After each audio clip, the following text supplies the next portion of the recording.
한국은 과거 태국의 도움을 받아놓고 지금은 태국을 버렸습니다. 태국 총리가 한국의 경제적 도움이 사라지자 부적절한 발언을 하고 있습니다. 이 발언에 세계가 들썩거리고 수상한 움직임이 감지되고 있습니다. 도대체 태국 총리는 왜 이런 발언을 했을까요? 안녕하세요. 저는 미국의 어느 대학교에서 동아시아 국제관계와 외교 수업을 듣고 있는 넬리라고 합니다. 아시아 지역의 복잡한 국제관계에 관심이 많아서 이 수업을 선택했죠. 동아시아 연구소 소장이신 교수님은 항상 수업 시작 10분 전에 오셔서 칠판에 오늘의 주제를 적어 놓으시는데 오늘 칠판에는 한국과 태국 관계의 과거와 현재라는 주제가 적혀 있네요. 아, 흥미로운 주제인걸 생각하며 제자리에 앉았어요. 저는 평소 한국과 태국의 관계가 그저 관광이나 문화교류 정도로만 알고 있었거든요. 하지만 오늘은 뭔가 더 깊이 있는 이야기를 들을 수 있을 것 같은 예감이 들었어요. 교수님은 정시가 되자 늘 그러시듯 수업을 시작하셨어요. 오늘은 매우 시의적절한 주제를 다루게 될 것 같네요. 최근 뉴스를 보신 분들은 아시겠지만 태국과 한국의 관계가 꽤나 복잡한 국면을 맞이했거든요. 교실 안에는 긴장감이 감돌았어요. 특히 앞줄에 앉아있는 태국 학생들과 한국 학생들의 표정이 심상치 않아 보였죠. 교수님은 이런 분위기를 눈치채셨는지 차분한 목소리로 말씀을 이어가셨어요. 우리는 종종 현재의 관계만을 보고 판단하려는 경향이 있습니다. 하지만 국제관계에서는 역사적 맥락을 이해하는 것이 매우 중요하죠. 특히 한국과 태국의 관계는 매우 특별한 역사적 배경을 가지고 있어요. 교수님은 프로젝터를 켜시며 설명을 이어가셨어요. 1950년 6월 25일 북한의 기습 남침으로 6.25 전쟁이 시작되었을 때 유엔은 즉시 한국을 지원하기 위한 결의안을 채택했습니다. 이에 응답한 16개국 중 하나가 바로 태국이었죠. 교수님은 화면에 참전국 목록을 하나씩 보여주셨어요.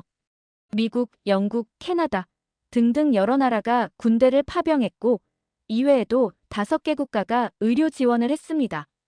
당시 태국은 자국 내에서도 공산주의 세력의 위협을 받고 있었고 국내 정세도 불안정했습니다. 하지만 태국은 자유민주주의를 수호한다는 대의를 위해 유엔의 요청에 즉각 응답했죠. 태국은 제1사단을 중심으로 총 2만 1000여 명의 군대를 파병했는데 이는 아시아 국가들 중에서도 상당히 큰 규모였습니다.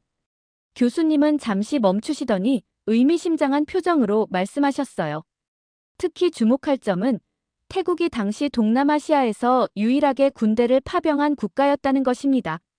그만큼 태국의 참전은 큰 의미가 있었죠. 태국군은 서울 탈환 작전과 화천 전투에서 중요한 역할을 했고 특히 중공군의 개입 이후에는 강화도와 전주 지역 방어에서 뛰어난 전과를 올렸습니다. 스크린에는 당시 태국군의 활약상을 보여주는 흑백 사진들이 하나씩 나타났어요. 전투 중인 태국 군인들의 모습, 한국군과 함께 작전을 수행하는 장면, 부상당한 동료를 돕는 모습들이 차례로 보여졌죠. 태국군은 전쟁 기간 동안 1200명이 넘는 전사자와 3000명 이상의 부상자가 발생했습니다. 이는 결코 작은 희생이 아니었죠. 지금 서울에 가보시면 태국 대사관 근처에 이들의 희생을 기리는 기념비가 세워져 있는 것을 보실 수 있습니다. 저는 이 설명을 들으며 태국의 참전이 단순한 군사적 지원 이상의 의미를 가졌다는 것을 깨달았어요. 그것은 아시아의 한 국가가 이웃나라의 자유와 평화를 위해 기꺼이 큰 희생을 감수했다는 증거였으니까요. 수업이 진행되면서 저는 문득 이런 역사적 사실들이 왜 지금 이 시점에서 다시 중요하게 다뤄지는지 궁금해졌어요. 그리고 그 답은 곧 다음 챕터에서 나올 것 같았죠. 교수님은 잠시 숨을 고르시더니 화면을 현재 뉴스 기사들로 전환하셨어요. 이제 우리는 현재 태국과 한국의 관계에 대해 이야기를 나눠볼 텐데 최근 상황이 매우 복잡해졌습니다. 스크린에는 태국 현지 신문들의 헤드라인이 나타났어요. 한국인 관광객 70% 감소, 방콕 시내 한국 식당들 줄 폐업, 한국 기업들, 태국 투자 철회 검토 등의 기사들이 보였죠. 올해부터 시작된 태국 내 반한 감정이 최근 들어 심각한 수준에 이르렀습니다. 처음에는 SNS상의 작은 논쟁으로 시작됐지만 점차 현실 세계로 번져나가면서 한국인 관광객들을 향한 적대적인 행동들이 보고되기 시작했죠. 이로 인해 많은 한국인 관광객들이 태국 여행을 기피하게 되었고, 이는 태국의 관광 산업에 직접적인 타격을 주었습니다. 교수님은 경제 지표가 담긴 그래프를 보여주셨어요. 태국의 GDP에서 관광 산업이 차지하는 비중은 약 20%에 달합니다. 그 중에서도 한국인 관광객들은 상위 3위 안에 드는 중요한 고객층이었죠. 하지만 현재는 한국인 관광객이 70% 이상 감소했고, 이는 태국 경제에 심각한 영향을 미치고 있습니다. 더욱 충격적인 것은 기업들의 동향이었어요. 현재 삼성전자, LG전자, 현대자동차 등 주요 한국 기업들이 태국 내 투자를 재검토하거나 철수를 고려하고 있다고 합니다. 이미 일부 중소기업들은 베트남이나 인도네시아로 생산기지를 옮기기 시작했죠. 이런 위기 상황에서 태국 정부는 새로운 파트너를 찾아 나섰다고 해요. 태국 정부는 중국과의 경제 협력 강화를 시도했습니다. 하지만 중국의 경제 성장 둔화와 부동산 시장 위기로 인해 중국은 태국이 기대했던 만큼의 경제적 지원을 제공하지 못했죠. 특히 관광 분야에서는 한국인 관광객들의 높은 소비력을 중국 관광객들이 대체하지 못했습니다. 그러던 중 최근 주목할 만한 변화가 있었어요. 교수님은 지난주 방콕 포스트 신문의 일면 기사를 보여주셨죠. 패통탄 친나와 태국 총리는 지난주 방콕 정부청사에서 열린 기자회견에서 매우 의미 있는 발언을 했습니다. 그녀는 1950년 6.25 전쟁 당시 태국은 2만 1,000명의 군대를 파병했고 1,200명이 넘는 전사자가 발생했습니다. 이는 단순한 숫자가 아닌 한국의 자유와 평화를 위한 태국의 진정한 우정을 보여주는 증거입니다. 라고 강조했죠. 교수님은 계속해서 총리의 발언을 인용하셨어요. 친나와 총리는 특히 당시 태국군은 서울 탈환 작전, 화천 전투, 강화도 전투에서 중요한 역할을 했으며 이는 현재 한국이 세계적인 경제 강국으로 성장하는데 작은 밑거름이 되었다고 자부합니다라고 말했습니다. 더욱 주목할 만한 것은 총리의 구체적인 제안이었다고 해요. 친나와 총리는 최근의 불행한 상황을 해결하기 위해 한태 정상회담을 제안했습니다. 또한 양국의 젊은 세대들이 서로를 더 잘 이해할 수 있도록 문화교류 프로그램을 대폭 확대할 계획입니다. 하고 밝혔죠. 마지막으로 총리는 과거 한국이 힘들 때 태국이 그랬듯이 이제는 태국이 한국 관광객들의 안전과 편의를 최우선으로 보장하겠다고 약속했다고 합니다. 이를 위해 특별 관광경찰대를 신설하고 한국어 통역 서비스를 24시간 운영하는 등의 구체적인 계획도 발표했다고 해요. 교수님은 잠시 말씀을 멈추시고 교실을 둘러보셨어요. 이런 상황에서 우리는 몇 가지 중요한 질문을 던져볼 수 있습니다. 과거의 우호적인 관계가 현재의 갈등 상황을 해결하는데 어떤 역할을 할 수 있을까요? 그리고 양국이 이 위기를 극복하기 위해서는 어떤 노력이 필요할까요? 교실 안에는 무거운 침묵이 흘렀어요. 특히 앞줄에 앉아있는 태국 학생들과 한국 학생들의 표정이 더욱 굳어진 것이 보였죠. 저는 이제 이 수업이 단순한 역사적 사실이나 현재 상황의 설명을 넘어 더 깊은 논의로 이어질 것이라는 것을 느낄 수 있었어요. 그리고 그 예감은 곧 현실이 되었죠. 잠시 침묵이 이어지던 중 앞줄에 앉아있던 태국 학생 투란이 손을 들었어요. 교수님, 저는 이해가 되지 않아요. 투란의 목소리에는 억눌린 분노가 느껴졌어요. 우리 태국은 한국이 가장 어려울 때 도움을 준 나라입니다. 지금 교수님께서 보여주신 것처럼 우리는 2만 명이 넘는 군인들을 보냈고 1,200명이나 되는 소중한 생명을 잃었어요. 그런데 지금 한국은 어떻게 우리를 대하고 있나요? 투라는 자신의 휴대폰을 꺼내 최근 뉴스 기사들을 보여주기 시작했어요. 보세요. 한국 기업들이 하나둘씩 태국을 떠나고 있어요. 그들은 더 싼 노동력을 찾아 베트남이나 인도네시아로 가고 있죠. 우리나라의 젊은이들이 실업자가 되어가는데 한국은 전혀 신경 쓰지 않아요. 그녀의 목소리가 점점 높아졌어요. 더구나 한국 관광객들의 태도를 보세요. 그들은 우리나라에 와서 마치 자신들이 주인인 것처럼 행동해요. 우리의 문화를 존중하지 않고 시끄럽게 굴고 술에 취해 소란을 피우죠. 방콕 시내의 한국 식당들은 태국 현지 식당들의 영업을 망치고 있어요. 투라는 잠시 숨을 고르더니 계속해서 말을 이어갔어요. 우리 할아버지는 6.25 전쟁에 참전하셨어요. 그분은 항상 한국과 태국이 피로 맺어진 형제 같은 사이라고 말씀하셨죠. 하지만 지금 한국은 그런 역사적 우정을 완전히 잊어버린 것 같아요. 그들은 우리를 그저 관광지로만 여기고 값싼 노동력을 제공하는 나라로만 취급하고 있어요. 특히 그녀가 강조한 것은 경제적인 불균형이었어요. 한국 기업들은 우리나라에서 큰 돈을 벌어갔어요.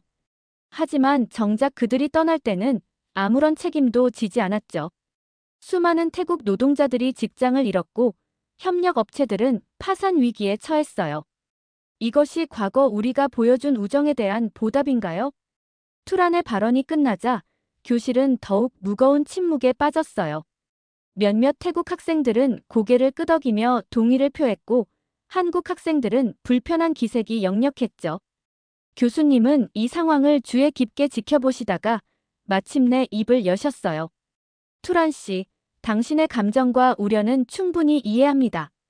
하지만 우리는 이 문제를 좀 더 깊게 살펴볼 필요가 있을 것 같네요. 혹시 다른 의견을 가진 학생이 있나요? 그때 교실 중앙에 앉아있던 한국 학생 연희가 조용히 손을 들었어요. 저는 이제 이 토론이 더욱 흥미진진한 방향으로 전개될 것이라는 것을 직감할 수 있었죠. 연희는 천천히 자리에서 일어났어요. 그녀의 표정은 차분했지만 목소리에는 강한 확신이 담겨 있었죠. 저는 투란 씨의 말씀에 일부 동의합니다. 6.25 전쟁 당시 태국의 도움은 정말 감사한 일이고 우리 한국인들은 그것을 절대 잊지 않고 있어요. 하지만 현재 상황에 대해서는 좀 더 구체적인 사실관계를 살펴볼 필요가 있을 것 같네요. 연희는 자신의 태블릿을 꺼내 몇 가지 통계 자료를 보여주기 시작했어요. 먼저 한국 기업들의 태국 철수 문제에 대해 말씀드리겠습니다. 실제로 많은 기업들이 태국을 떠나게 된 결정적인 계기는 최근 발생한 한국인 대상 폭력 사건들이었어요. 방콕에서만 지난 6개월 동안 127건의 한국인 대상 폭행 사건이 발생했고 파타야에서는 89건의 한국인 관광객 피해 사례가 보고되었습니다. 교실 안에는 놀라움의 탄식이 흘렀어요. 특히 심각한 것은 이러한 사건들에 대한 태국 경찰의 소극적인 대응이었어요. 대부분의 사건이 제대로 된 수사도 이루어지지 않았고 일부 경찰들은 오히려 피해자들에게 한국으로 돌아가라는 식의 발언을 했다고 합니다. 연희는 잠시 숨을 고르고 계속 이어갔어요. 투란 씨께서 한국 관광객들의 문제를 지적하셨는데 물론 일부 관광객들의 부적절한 행동이 있었다는 점은 인정합니다. 하지만 그것이 폭력을 정당화할 수는 없죠. 더구나 태국의 관광 수입 중 한국인 관광객이 차지하는 비중이 약 23%에 달한다는 점도 고려해야 합니다. 연희는 더 충격적인 사실을 공개했어요. 지난달 방콕의 한 쇼핑몰에서는 한국인이라는 이유만으로 입장을 거부당하는 일이 있었고 파타야의 일부 해변에서는 한국인 출입 금지라는 팻말이 걸리기도 했습니다. 이런 상황에서 어떻게 한국 기업들이 태국에서 안정적으로 사업을 이어갈 수 있겠습니까? 연희의 말에 교실은 다시 한번 술렁였어요. 마지막으로 말씀드리고 싶은 것은 한국 기업들이 태국을 떠날 때 아무런 책임도 지지 않았다는 것은 사실이 아닙니다. 대부분의 기업들은 현지 직원들에게 충분한 퇴직금을 지급했고 재취업을 위한 교육 프로그램도 제공했어요. 하지만 이런 노력들은 현지 언론에서 거의 다뤄지지 않았죠. 연희는 마지막으로 이렇게 말했어요. 우리는 과거의 우정을 소중히 여깁니다. 하지만 그것이 현재의 폭력과 차별을 정당화할 수는 없어요. 진정한 우정이라면 서로를 존중하고 이해하려 노력하는 것에서 시작되어야 하지 않을까요? 연희의 설명이 끝나자 교수님이 다시 앞으로 나서셨어요. 매우 좋은 지적들이었습니다. 이 시점에서 저는 한국이 지난 수십 년간 태국에 제공해온 지원들에 대해 구체적으로 설명하고 싶네요. 우리가 역사를 볼 때는 한 시점만이 아닌 전체적인 맥락을 봐야 하기 때문입니다. 교수님은 프로젝터에 새로운 슬라이드를 띄우셨어요. 군사 및 안보 협력의 역사를 좀 더 자세히 살펴보겠습니다. 1990년대 초반, 태국은 군 현대화 계획을 추진하면서 여러 국가들과 접촉했습니다. 그 중에서도 한국은 태국의 가장 적극적인 협력 파트너였죠. 특히 1995년에 시작된 K-포스 트레이닝 프로그램은 획기적인 전환점이 되었습니다. 이 프로그램의 특별한 점은 단순한 군사 훈련을 넘어서 첨단 군사 기술의 이전까지 포함했다는 거예요. 교수님은 프로그램의 구체적인 내용을 설명하셨어요. 매년 100명 이상의 태국군 장교들이 한국의 육군사관학교, 국방대학교, 합동군사대학교 등에서 교육을 받았습니다. 이들은 전술훈련뿐만 아니라 사이버 보안, 군수관리 시스템, 첨단 무기 운용 기술 등을 배웠죠. 현재 태국군 고위 장성의 약 40%가 이 프로그램을 수료했다고 합니다. 다음으로 교수님은 방산 협력 분야로 넘어가셨어요. 2000년대 들어서면서 한국의 방산 지원은 더욱 본격화되었습니다. 2006년 태국은 한국의 K9 자주포 육문을 최초로 도입했어요. 이는 동남아시아 국가 중 처음으로 K9을 도입한 사례였죠. 시험 운용 결과가 매우 성공적이어서 2011년에는 추가로 12문을 더 구매했습니다. 2015년에는 더 큰 발전이 있었어요. 태국 공군은 KAIT-50 고등훈련기 4대를 도입하기로 결정했죠. 이는 단순한 장비 구매가 아닌 기술 이전을 포함한 패키지 딜이었습니다. 한국은 태국 조종사들의 훈련은 물론 정비 기술까지 함께 전수했어요. 가장 주목할 만한 것은 2008년부터 2018년까지 진행된 방산 기술 개발 투자입니다. 한국은 10년간 약 5억 달러를 태국의 방산 기술 개발에 투자했어요. 이를 통해 태국은 자체적인 무기 생산 능력을 키울 수 있었죠. 특히 경장 갑차와 군용 통신 장비 분야에서 큰 발전을 이루었습니다. 이는 단순한 금전적 지원이 아닌 기술 이전과 인력 양성을 포함한 종합적인 협력이었습니다. 현재 태국의 방산 기술 자립도가 크게 향상된 것은 이러한 한국의 지원이 큰 역할을 했다고 볼 수 있죠. 다음으로 교수님은 더 중요한 이야기로 넘어가셨어요. 특히 주목할 만한 것은 1970년대 후반 태국의 민주화 운동 시기입니다. 당시 한국은 이미 민주화를 경험한 나라로서 태국의 민주주의 발전을 위해 다양한 지원을 제공했어요. 1978년부터 1982년까지 한국의 시민단체들은 태국의 민주화 운동가들을 한국으로 초청해 민주주의 교육 프로그램을 제공했고, 이는 태국 민주주의 발전의 토대가 되었죠. 마지막으로 외교적 지원에 대한 설명이 이어졌어요. 한국은 태국이 아세안에서 더 큰 영향력을 가질 수 있도록 지속적으로 지원해왔습니다. 2019년 태국이 아세안 의장국이 되었을 때 한국은 가장 먼저 축하와 지지를 표명했고 태국이 제안한 여러 정책들을 적극적으로 지원했어요. 특히 아세안 플러스 3 정상회의에서 한국은 항상 태국의 입장을 존중하고 지지해왔죠.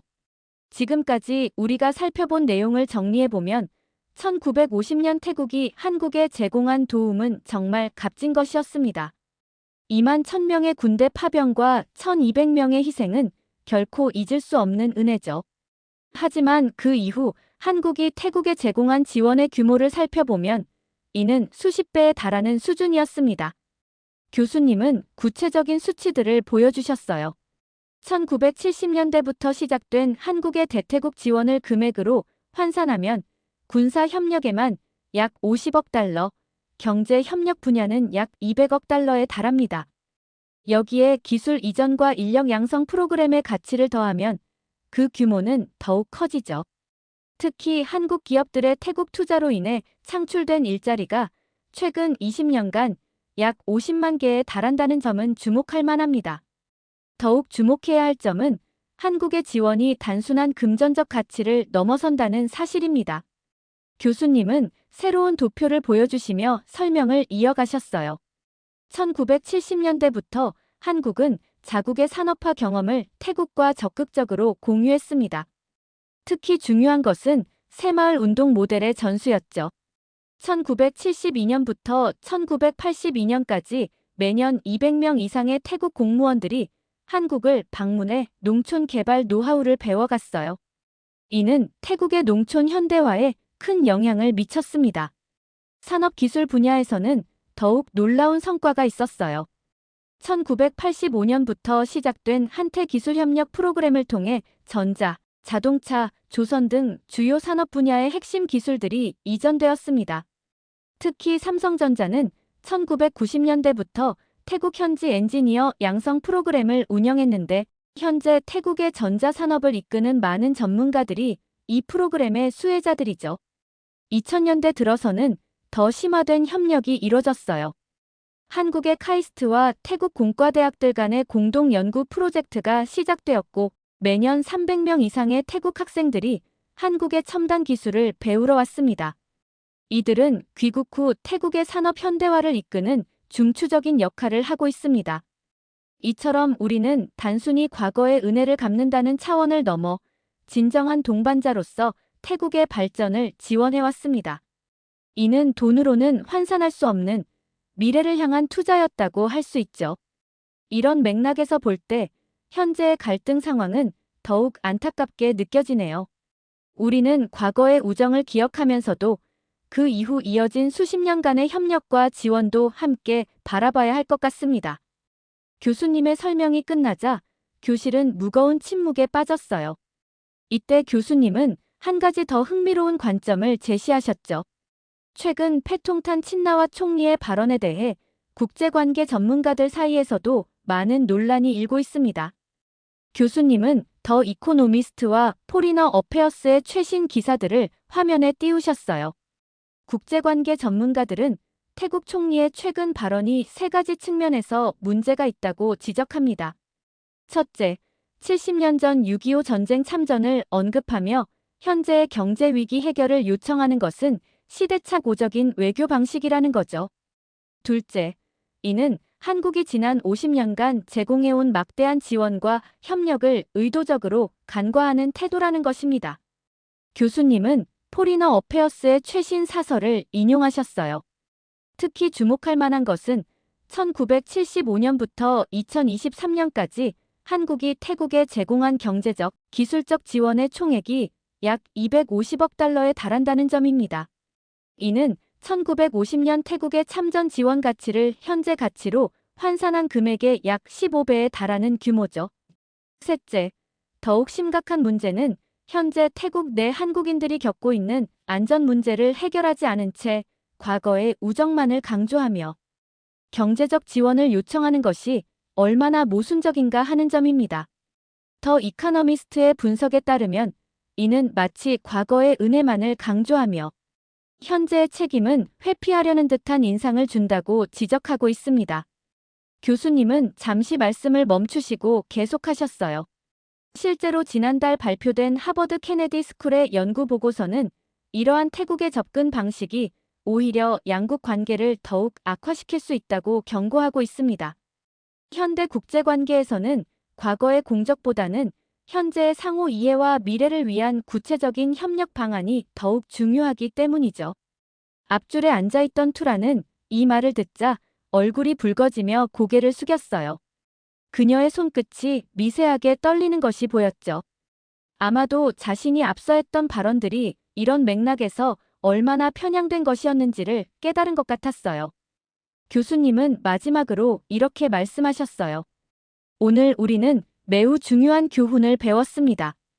국제관계에서는 한순간의 역사적 사실만이 아닌 전체적인 맥락을 이해하는 것이 얼마나 중요한지를요. 다음 수업에서는 이러한 갈등을 해결하기 위한 구체적인 방안들을 논의해 보도록 하겠습니다. 강의가 끝나고 교실을 나오면서 저는 많은 생각이 들었어요. 국제관계라는 것이 단순히 과거의 역사나 현재의 이해관계만으로 설명할 수 없는 훨씬 더 복잡하고 깊은 것이라는 걸 새삼 깨달았죠. 그리고 진정한 우정은 과거의 기억을 소중히 하면서도 현재와 미래를 함께 바라보며 만들어가는 것이라는 사실도 말이에요. 이렇게 태국과 한국의 과거 역사에 대한 사연 어떻게 들으셨나요? 태국이 6.25 전쟁 당시 큰 도움을 준 게 맞지만 그 이후에 한국에서 태국에게 지원했던 것들이 훨씬 많다는 것을 알게 되었는데요. 이러한 상황에서 태국 총리의 발언은 매우 부적절하다고 느꼈습니다. 여러분들의 의견은 어떠신가요? 다양한 의견을 댓글을 통해 공유해주세요. 긴 영상 시청해주셔서 감사드리고 구독과 좋아요 부탁드립니다. 인도의 근로자들이 자신이 일하던 외국 기업의 공장을 때려 부수고 있습니다. 이들은 공장을 부수고 고가의 전자기기를 훔쳐가고 심지어 불을 지르고 있는데요. 이로 인한 피해액이 무려 649억으로 추정된다고 합니다. 도대체 인도 사람들은 왜 이런 짓을 벌이게 된 걸까요? 안녕하세요.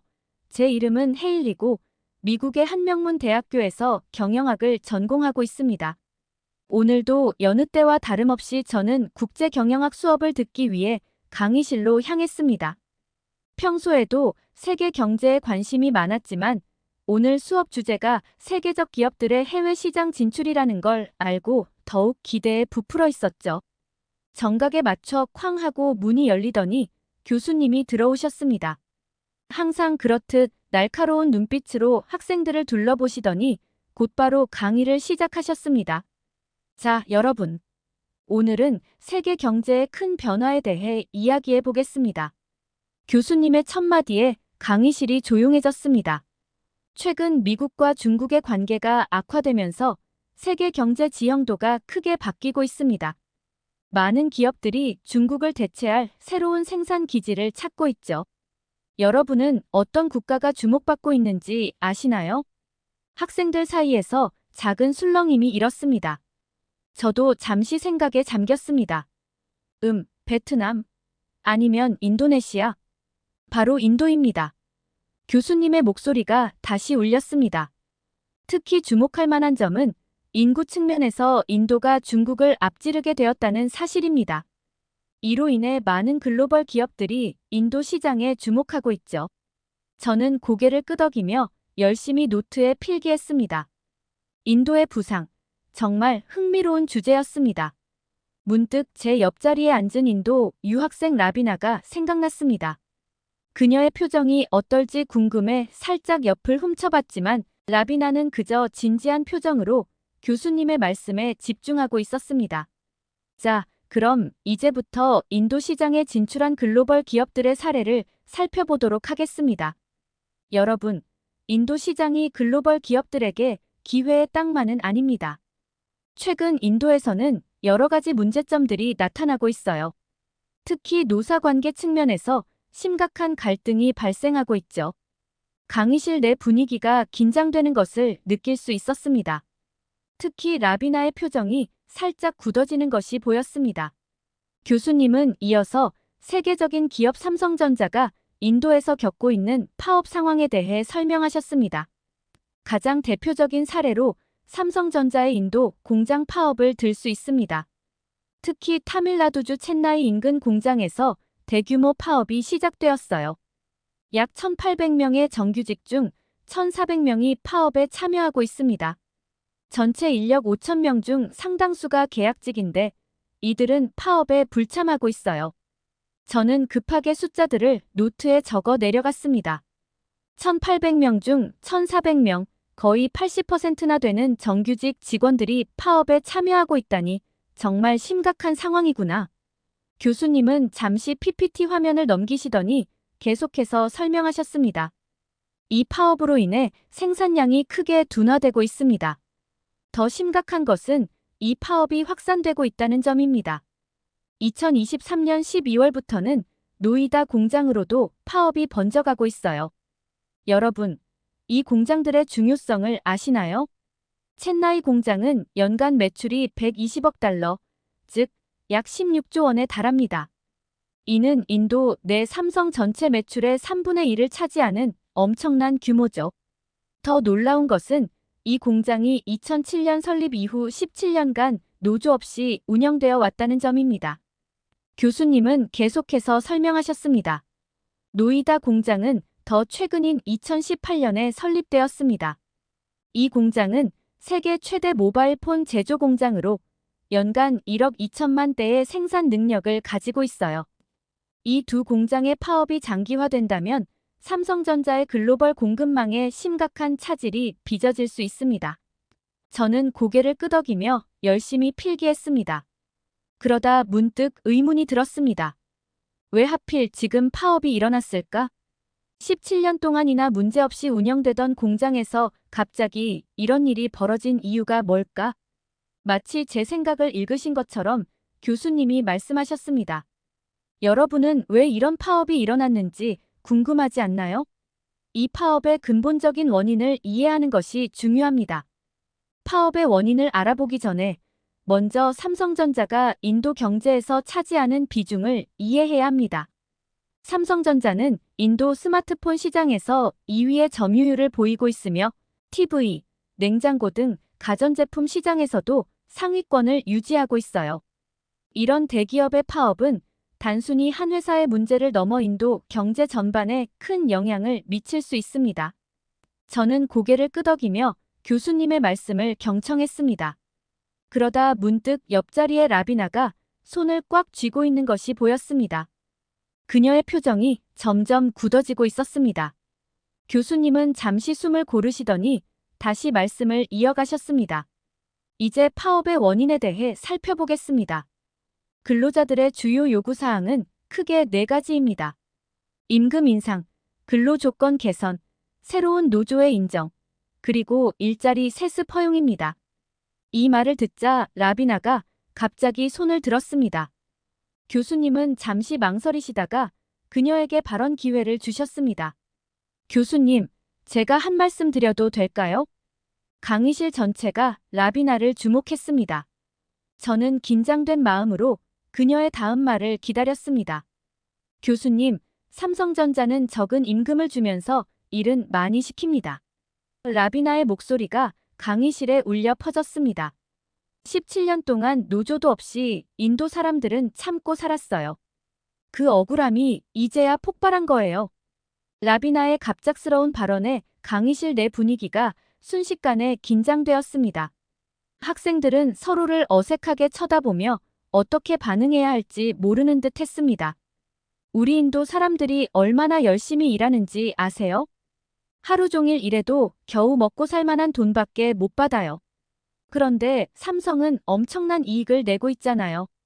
이게 공평한가요? 그녀의 목소리가 점점 더 커지고 있었습니다. 게다가 17년 동안 노조도 없었다고요? 이게 말이 됩니까? 우리는 그동안 우리의 권리를 위해 목소리를 낼 수도 없었어요. 이제야 우리가 하나의 목소리를 내기 시작한 거예요. 라비나의 얼굴은 이제 완전히 붉어졌고 그녀의 눈에는 분노와 함께 눈물이 고여 있는 것 같았습니다. 교수님은 잠시 침묵하시더니 차분한 목소리로 라비나의 주장에 대해 설명하기 시작하셨습니다. 라비나 학생, 당신의 감정은 충분히 이해합니다. 이런 문제는 단순히 흑백 논리로 판단하기 어려운 복잡한 사안이에요. 우리는 객관적인 사실을 바탕으로 이 문제를 바라봐야 합니다. 교수님은 잠시 숨을 고르시고 계속해서 말씀하셨습니다. 먼저 임금 문제에 대해 말씀드리겠습니다. 삼성전자 근로자들의 월 평균 임금은 25,000 루피, 한국 돈으로 약 40만 원 정도입니다. 라비나가 뭔가 말하려 했지만 교수님은 손을 들어 그녀를 제지하셨습니다. 잠시만요, 라비나 학생. 제 말을 끝까지 들어주세요. 이 임금 수준이 낮아 보일 수 있지만 우리는 인도의 전반적인 임금 수준과 비교해 봐야 합니다. 인도 IT 산업의 평균 연봉은 5에서 60만 루피, 즉 약 600-720만 원 정도입니다. 삼성전자의 임금은 이에 비해 결코 낮은 수준이 아닙니다. 교수님의 설명에 강의실 내 학생들의 표정이 조금씩 변하기 시작했습니다. 몇몇 학생들은 고개를 끄덕이며 이해한다는 표정을 지었습니다. 더 나아가 삼성은 대체로 인도 현지 기업들보다 10에서 20% 높은 임금을 제공하는 것으로 알려져 있습니다.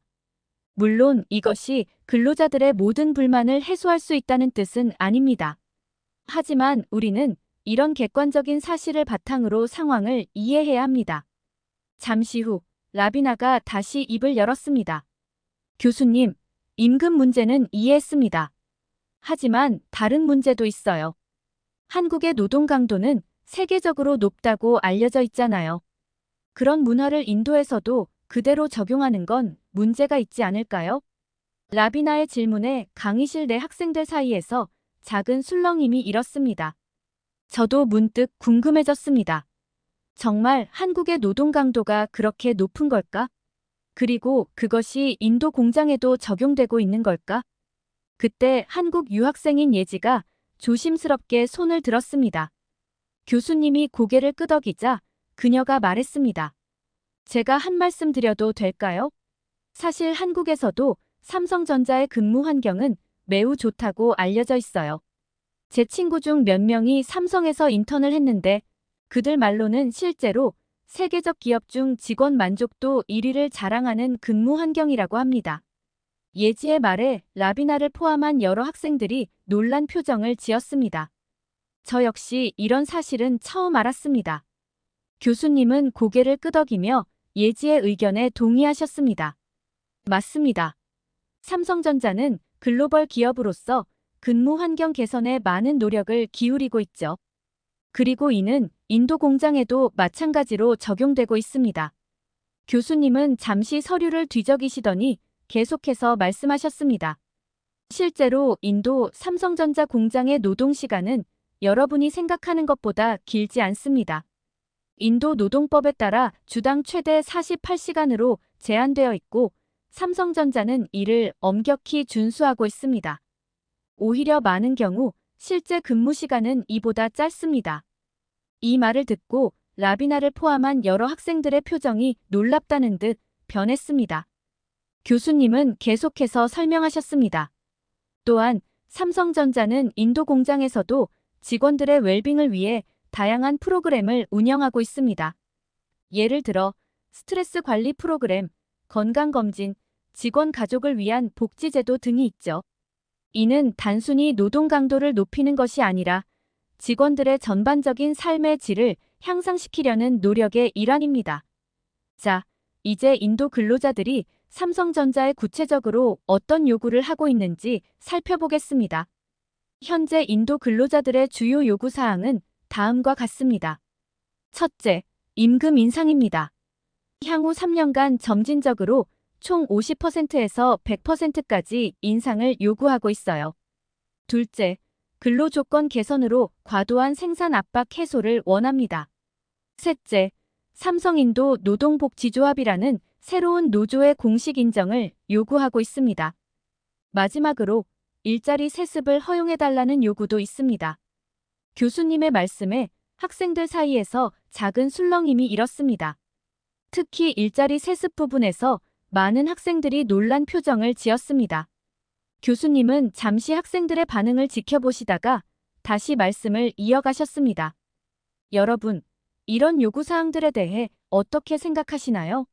객관적으로 바라볼 필요가 있습니다. 교수님의 표정이 조금 더 진지해졌습니다. 사실 이러한 요구들은 현재 인도의 경제 상황을 고려했을 때 상당히 무리한 측면이 있습니다.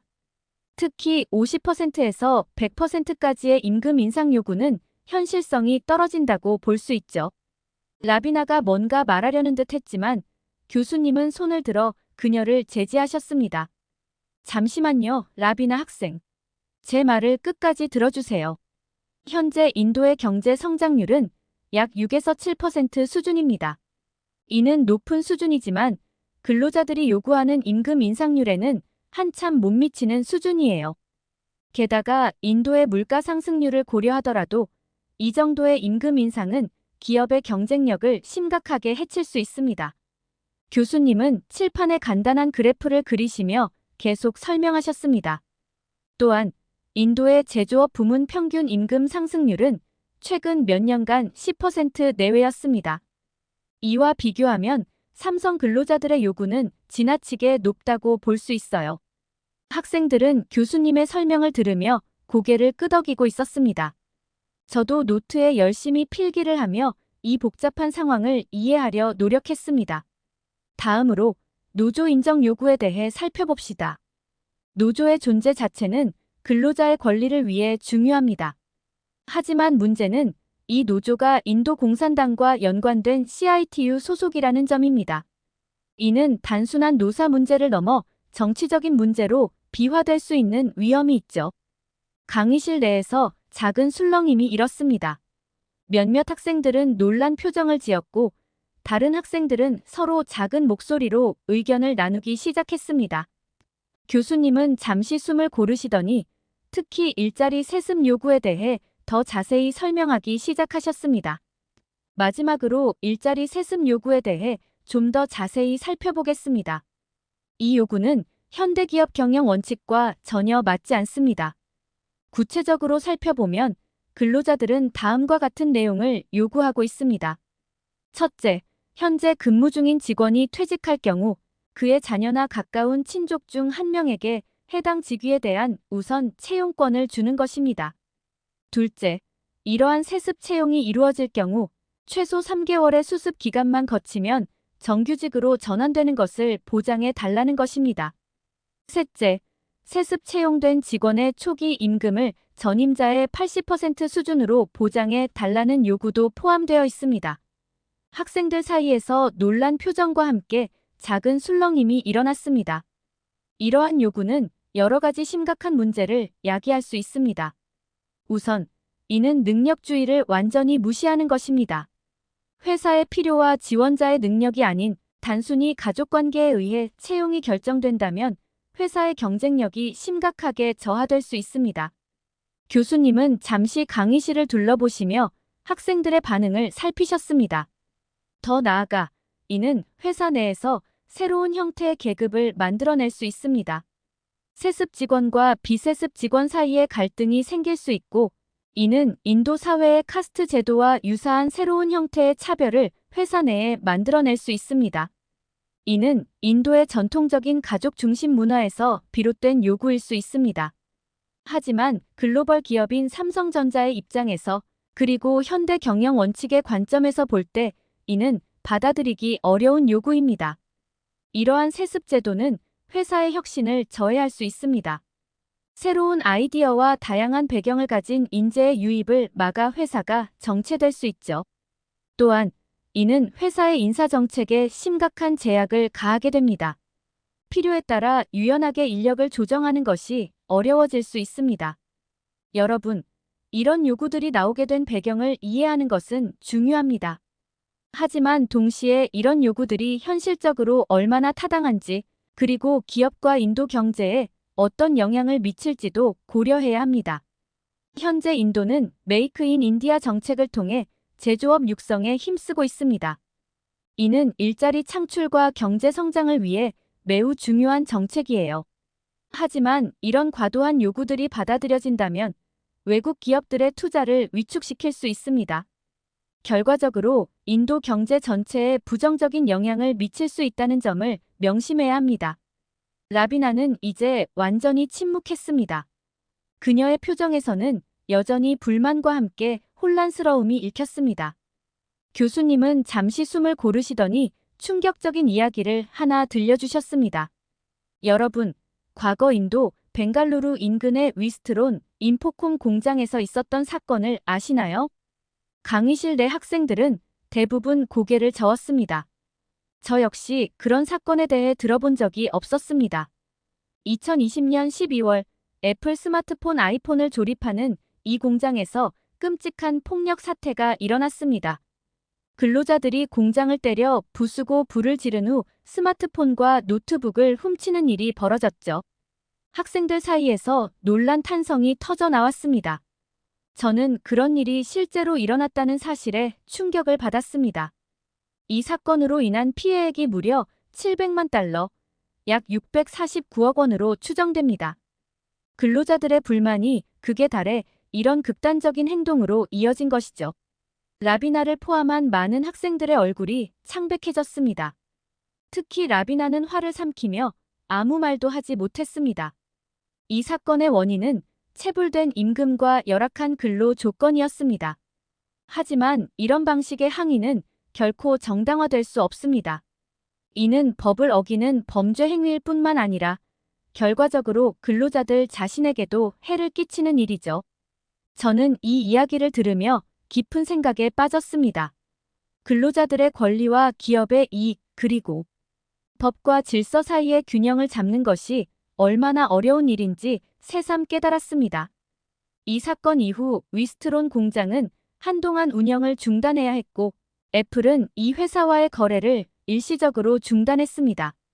결과적으로 수많은 근로자들이 일자리를 잃게 되었죠. 이는 폭력적인 방식의 항의가 얼마나 파괴적인 결과를 낳을 수 있는지 보여주는 안타까운 사례입니다. 이제 삼성전자가 이런 상황에 어떻게 대처하고 있는지 살펴보겠습니다. 학생들의 시선이 다시 교수님께로 집중되었습니다. 저 역시 삼성전자의 대응 방식이 궁금했습니다. 이러한 일들 때문에 삼성전자 측에서도 노조 측과 원만하게 관계를 해결하려고 노력하고 있습니다. 더 나은 근무 환경을 만들기 위해 새롭고 다양한 대처 방안을 마련하고 있죠. 교수님은 칠판에 삼성전자의 대처 방안을 적기 시작하셨습니다. 첫째, 삼성전자는 근로자들과의 정기적인 대화 채널을 마련했습니다. 월 1회 정도로 경영진과 근로자 대표들이 만나 현안을 논의하는 자리를 가지고 있죠. 둘째, 근로 환경 개선을 위한 투자를 확대하고 있습니다. 예를 들어 최신 안전 장비 도입, 휴게 공간 확충, 구내 식당 메뉴 개선 등의 노력을 기울이고 있습니다. 셋째, 직원들의 역량 강화를 위한 교육 프로그램을 확대하고 있습니다. 기술 교육뿐만 아니라 리더십, 의사소통 등 소프트 스킬 향상을 위한 프로그램도 운영 중입니다. 물론 삼성전자가 근로자들의 모든 요구를 수용하고 있는 것은 아닙니다. 특히 큰 폭의 임금 인상이나 일자리 세습 같은 요구에 대해서는 난색을 표하고 있습니다. 이미 인도 내에서도 평균 임금을 훌쩍 넘는 수준이기 때문이죠. 그리고 삼성전자의 공식 입장은 노사협의회를 통해 근로자들의 의견을 충분히 수렴하고 있다는 것입니다. 또한 전문가들의 의견에 따르면 인도는 상대적으로 시민의식이 다른 나라보다 떨어지기 때문에 이러한 문제가 또 생길 수 있다고 예상하고 있습니다. 이런 사태가 반복되면 삼성전자 측도 큰 피해를 입을 수밖에 없겠죠. 이 말을 듣자 라비나의 얼굴이 붉어졌습니다. 그녀는 격앙된 목소리로 말했습니다. 모든 게 삼성의 문제예요. 인도에도 대기업들이 많아서 삼성전자가 없어도 인도 사람들은 잘 살 수 있어요. 교수님은 차분히 라비나의 말에 대답하셨습니다. 라비나 학생, 삼성전자가 인도에서 사라지면 어떤 일이 벌어질지 생각해봤나요? 삼성전자는 인도 스마트폰 시장에서 2위 점유율을 차지하고 있고 TV와 냉장고 등 가전제품 시장에서도 상위권을 유지하고 있어요. 이런 기업이 떠나면 수많은 일자리가 사라지고 관련 산업에도 큰 타격을 줄 겁니다. 인도 정부에서도 삼성전자를 유지하기 위해 많은 노력을 하고 있어요. 메이크 인 인디아 정책으로 외국 기업 유치에 힘쓰고 있고 기업 친화적 정책과 동시에 근로자들의 권리도 보호하려 노력하고 있죠. 최근에는 노동법도 개정해서 노동자의 권리를 강화하면서도 기업의 유연성을 높이려 하고 있습니다. 라비나는 더 이상 아무 말도 하지 못하고 고개를 떨구었습니다. 그녀의 표정에서 복잡한 감정이 읽혔습니다. 교수님은 마지막으로 이렇게 말씀하셨습니다. 여러분, 오늘 우리가 살펴본 사례는 글로벌 기업이 해외에서 직면할 수 있는 다양한 도전들을 보여줍니다. 이런 상황에서 중요한 것은 상호 이해와 존중, 그리고 지속 가능한 해결책을 찾으려는 노력입니다. 강의가 끝나고 강의실을 나서면서 저는 오늘 배운 내용을 곰곰이 되새겼습니다. 글로벌 기업의 해외 진출이 단순히 경제적인 문제만이 아니라 문화적, 사회적 측면에서도 많은 고려가 필요하다는 것을 알게 되었습니다. 앞으로 국제 경영을 공부하면서 이런 복잡한 상황들을 더 깊이 이해하고 싶다는 생각이 들었습니다. 이렇게 인도 근로자들이 삼성을 상대로 무리한 요구를 하는 사연 어떻게 들으셨나요? 과거에 다른 나라 기업의 공장을 때려 부수고 전자제품들을 훔쳐간 사례를 보니 삼성전자도 조심해야겠다는 생각이 들고 인도 정부도 나서서 한국 기업을 지지하는 모습을 보니 뿌듯함을 느꼈습니다. 여러분들의 의견은 어떠신가요? 다양한 의견을 댓글을 통해 공유해주세요. 긴 영상 시청해주셔서 감사드리고 구독과 좋아요 부탁드립니다.